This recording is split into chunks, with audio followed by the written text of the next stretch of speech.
Hello and welcome to the Fishing Guide Podcast. I'm your host, Brad Wiegmann, along with my air guitar specialist. I didn't know you were a rock and roller there, Brad. I figured you were more for a country guy. No, I am solid, old-style, classic rock. Queen, AC/DC, the list goes on, but hey, we're not here to talk about me. We're here to talk about you because you have all kinds of cool things happening in your life, and we're here for an event. I have a lot of classic rock, too. Yeah.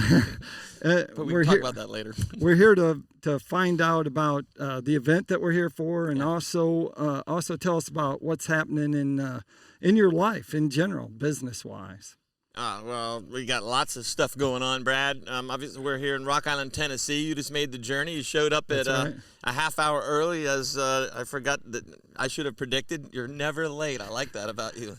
But you're always early, too. That's cool. And we're here at my home, Rock Island, in the middle of nowhere. And we're here because we've got a Fat Tire Invitational kayak fishing tournament. It's very exciting, and the purpose of it is a variety of things. We're doing river cleanups. We've got a wide array of amazing people with Scott Canterbury and Chad Hoover and Bridget Howard and Torrance Goldwyn and myself.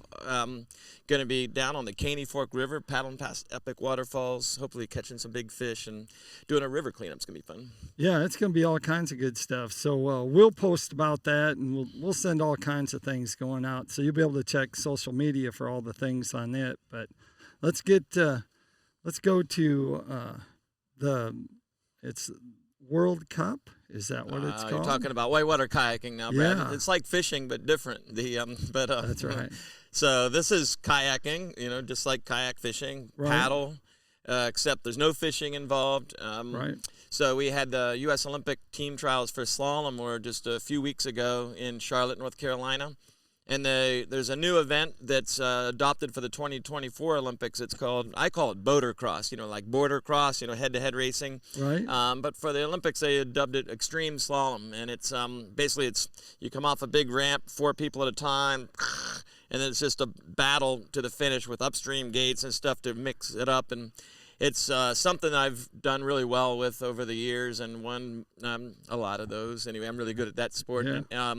And it was added to the U.S. team trials, added to World Cup and World Championships for 2021 for the first time. So I was fortunate enough I was able to go train, go compete in the event, and make the U.S. team. So I leave first we have the NPFL event next week on Harris Chain.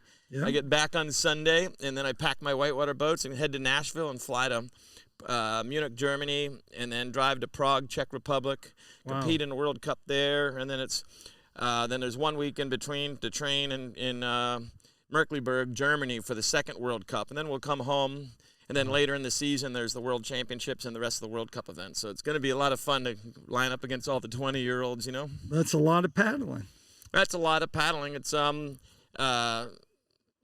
not as much paddling as I used to do. That's all I used to do is to go whitewater kayaking, obviously. But it's a fair amount of paddling. But my next week is going to be in a bass boat. So the training's going to be, I'm just going to have to do push-ups and whatever. I don't know. Something like that. Something like that. That takes us up to Apex Watercraft. And that's actually, I made this really big so you could see this is his pickup truck. This is what you also go to kayak tournaments in. Yeah, so obviously, kayaking is my sport, and kayak fishing is something very dear to my heart, and I've had a lot of time to put kayak fishing boats out there, and this is my latest creation. It's it's a team effort. Bob Blair, my designer, who designs marathon and endurance racing stand-up paddle boards, helped me come up with a hull shape that was super fast and efficient and stable. It's a next generation kayak fishing boat, and then of course let's see, Torrance saw it today and he goes, "What is that, about 75 pounds?" I'm like, "No, it's like 40 pounds. He's like, "What?" And that, of course, that is the big deal. The weight is like the number one the first thing. It's like, 40-pound, almost 13-foot boat, 36 inches wide is like not easy to make. And it's all the latest materials, carbon fiber, infusion. And just that alone doesn't do it. You've got to really do a lot of work and time and effort, which we've been putting in to get the weight down, and it's where we want it now. It's pretty awesome. Where are these being made at? These ones here, we molded these in Texas, outside of Dallas. We're working with different people on how to manufacture them. We've got we have a factory in Virginia, Joey Schott, Turning Point Boat Works, that's molding them right now, and we've been working with him for about 6 months. And then we have another factory in Europe, in Portugal, that's can handle all the European market and even overflow in our market if we need it. And those guys are awesome also. So we've got a couple places where we're making them, and we did most of our work right here in Rock Island out of our factory here, getting things ready and doing all the small parts and engineering and R&D. But we're now just getting into production. So what is it? Almost June. Yep. So we're looking. I think July will actually be the boats will be hitting the customers, and then it will actually be able to start selling them again. Talk about some of the features of this boat. You talked about it being lightweight and stable. Yeah, so kayak pitching boats, there's 37 brands making rotomolded plastic kayaks out there, and one of the number one challenges is they're all really heavy. You just can't make a lightweight plastic boat. The other issues is you have to have those scupper holes, all the holes through them. That's the only way to support it vertically, and each one of those scupper holes is like a water break. It really slows the boat down a lot. Not to mention you lose your tungsten through there, but there's a variety of challenges with the scupper holes. So a couple of the things we're able to do. Number one, we're able to get the weight down, and we're able to put a really flat, clean, really efficient hull with no scupper holes. And we have the water actually just drains out the back. It's like an open back, and it just sits slightly bow up in such a way if water comes in, it just runs out the back. If you go through a big wave and choppy water or whatever, or run white water, it's out the back instantly, where a plastic boat, if water goes over, it fills up and you're like completely full and it's super unstable. And it takes like 5 or more seconds before the water starts draining out and you're back in business again. So there's that. And then there's just the seat. The seat, 2007, we brought the what's called the Elite seat to the Day Tripper, and that's the first frame seat that you see on all boats now. It's like a frame hammock seat. It's elevated. That was created for our Day Tripper back in 2007. That's what you see in every fishing boat today. And I was ready for the next generation, and it's a bucket seat. That's a carbon fiber bucket seat. Believe it or not, it's way more comfortable because it's actually form fitted to your rear end and to your ergonomically. There's no pressure points, but it's also a swivel seat. And that's massive. Like if you can just literally turn around backwards and get into your bag behind you. You can turn sideways to get in and out. It provides easier access for people in and out of the boat. It's more comfortable, and it also allows you to access stuff behind you. And even just let's say you want to cast over here, instead of being like having to wiggle your butt in the seat and you try to look like this, you just go whoop. The seat just goes with you, and it's just a much freer casting also. So just a better fishing platform. And then there's a lot more, like the rod storage. People are like, where's the rod holders? I'm like, well, you just go like this, whoop. You push it down right next to the seat, and there's just a nub. And you literally just bend the rod a little bit behind the nub, and the pressure just holds it in place, so you don't have all this rod sticking up. I don't know, but I paddle under trees, through culverts and everything. I don't know how anybody fishes with 8 rods sticking vertically. I look at that, and I'm like, I guess he's stuck out in the middle of the lake. So the objective here was to be able to carry a lot of rods, but inside down, not in the wind, not in the way of casting, that type of thing. Flush mounted, you've got what we call the dashboard. You flush mount your electronics in front of you. It's super awesome. So all the cables are out of the way. You can do shoot through the hull for a sonar down vision. Pretty super convenient and out of the way. Again, you don't have a screen in the way of your casting, your rods, or landing fish, that type of thing. And the list goes on. There's a lot of other cool things. But Torquato Steering Kit, we have it mounted for a Torquato, so it's of course you got your power pole mount on the back, so the same 4-screw pattern. But with the Torquato, you put it on there. We've got the same foot braces that you control the Torquato with your feet, 7.5 miles an hour. It's almost double the speed of a lot of the plastic kayaks out there, and it's just significantly faster than any other boat on the market. And it's super fun. It turns like you're like on plane, and you turn. It's like whoa. It's just like woo. It's fun just to run around. But you can go almost twice as far on one battery charge with this boat as you can. Because it's lightweight. It's lightweight, but the hull is super clean. Just the shape of the hull. So keep in mind, a plastic is a terrible material to make a kayak out of, other than its durability and that you can take any shape. The problem with plastic is, you know how you put a boat on a hot day and it just melts and kind of compresses, you know what I'm talking about? Uh-huh. Anyway, you can't put a boat on roof racks on a 90-degree day and leave it there. It just goes, it's just generally not a structural material. So how do you make a kayak out of plastic? We have to make all these really hard angles to add structure to it. So you can't really make as efficient of a hull as you want to, if that makes sense. Right. Where the carbon fiber, we're able to make a super clean hull that when you get up to speed, really carries its speed well. So I fished out of one, and I paddled out of one, tried following him, which is like... You paddled the crap out of it. You went all over the place on Gunnersville. That was awesome. Yes, we did. Fast and really stable. So that was what I saw a lot of. And you weren't really on Gunnersville. You were way up the creeks in the middle of nowhere. Yeah, you can go anywhere in those, and very, very little water. So we'll go to the fishing part. So the gear. So what kind of gear... And what are you? Are you a big jig fisherman? What kind of fisherman are you? Everyone gets, everyone pigeonholed like, oh, he's a shaky head fisherman. Oh, he's a wake bait fisherman. What kind of fisherman are you? Generally speaking, my lures move pretty fast. So I love throwing a swim jig. Right. You can pretty much find me, like I pretty much always have a swim jig tied on. Right. I've got... But when I do slow down, I'm big into like a weightless ocho worm on like a 3/0 hook and just. That's my finesse fishing. So yeah, that speed fishing. I'm using jigs. I'm using spinner baits. I'm using buzz baits. I haven't been doing as much topwater as I used to. I don't know why. Yeah. Like I should. I don't know. But my buzz baits seem to be my topwater lure of choice. I'm not using topwater as much as I was. I don't know.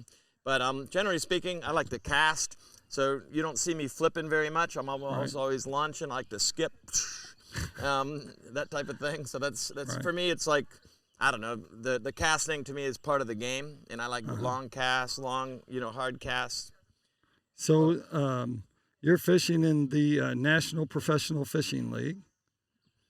You heard it. It's a brand new league. Yeah. Unbelievable. The guys. Al and Brad, they came together with Paul Benson. They're like, we want to make a league that's really focused on the anglers, angler focused. They're not really tied in. Doesn't matter who your sponsors are or anything. And really bring back the weigh-in experience. It's the truck weigh-in, trailer weigh-in. The fan experience. Obviously, with COVID in 2020, it's a challenge. But 2021 has started, and COVID's starting to lift, and people are able to come. It's going to be it's as a bass fisherman, it's what I envision. Like it's super fun, right? The way they do the tournaments, and it's a 3-day tournament. Nobody gets cut. That's an interesting, different approach. So you sign up. Let's just say let's say you don't make the cut. You pay that's $5,000 entry fee for a FLW or now MLF, Big Five tournament. If you don't make the top 30 cut, you only fish for 2 days, right?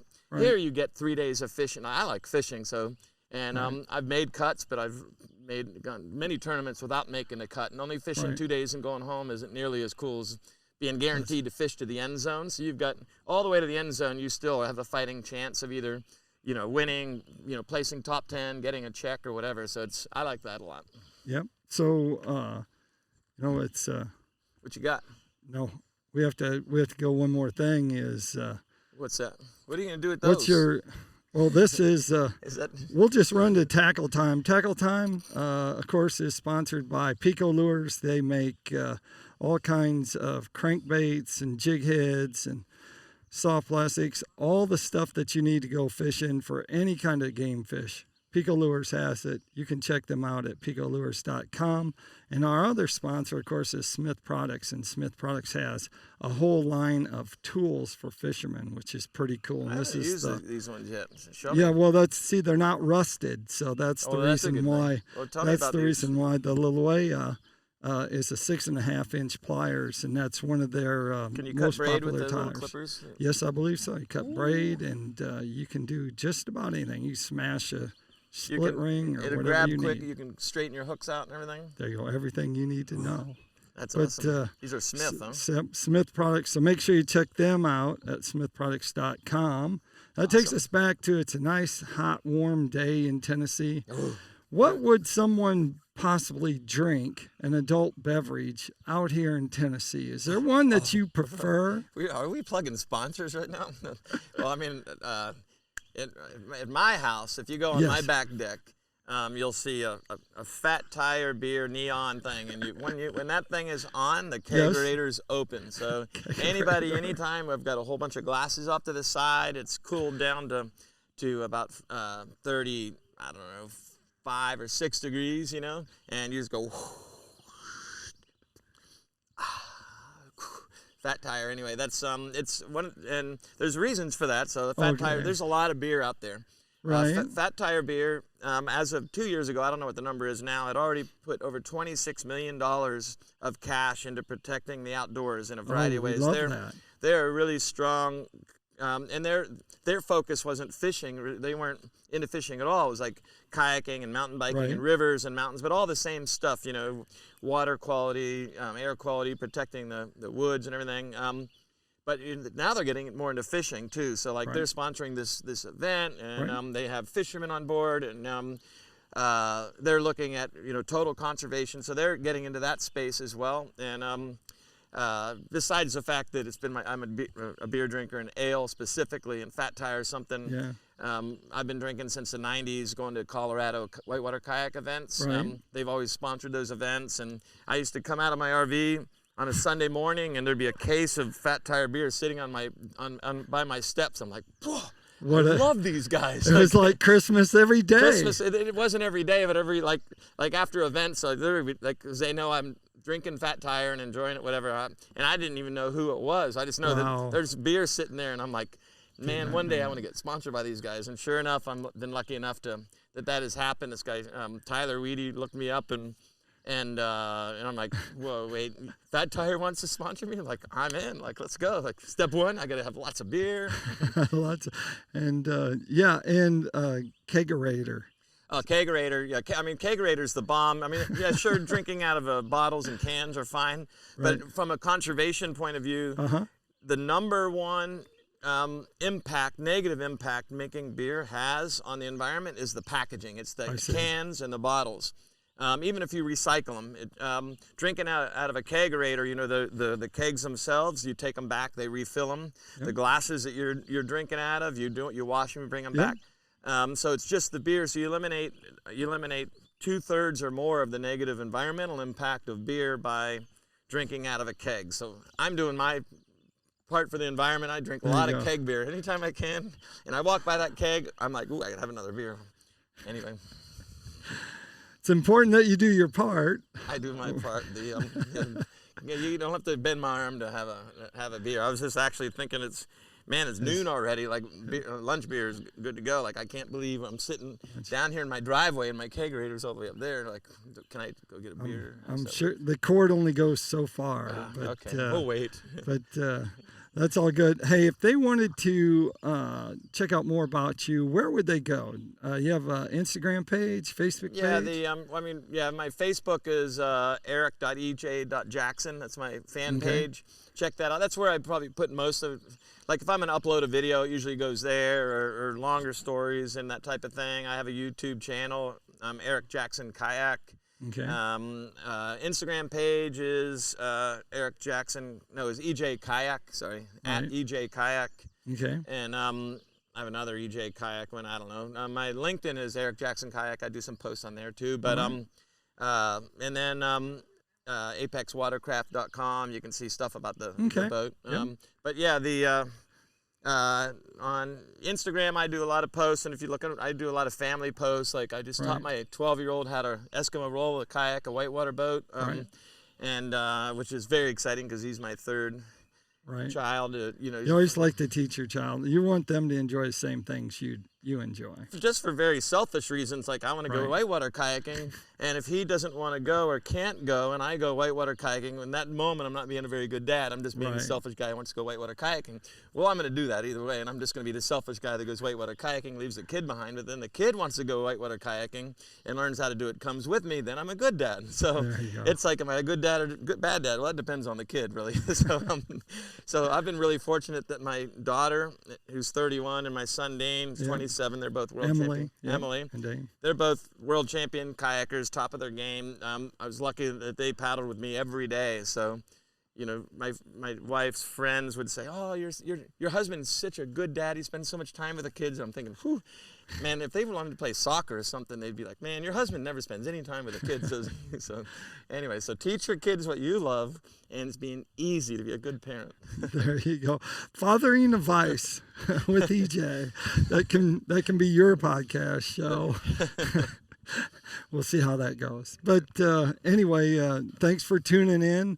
Make sure you can check PICO Lures out at picolures.com. You can check Smith Products out at smithproducts.com. And I tell you, make sure you keep your hooks sharp and your lures in the water. Oh, this is where you get... good combo. Yeah, this is where you get... get the plug in.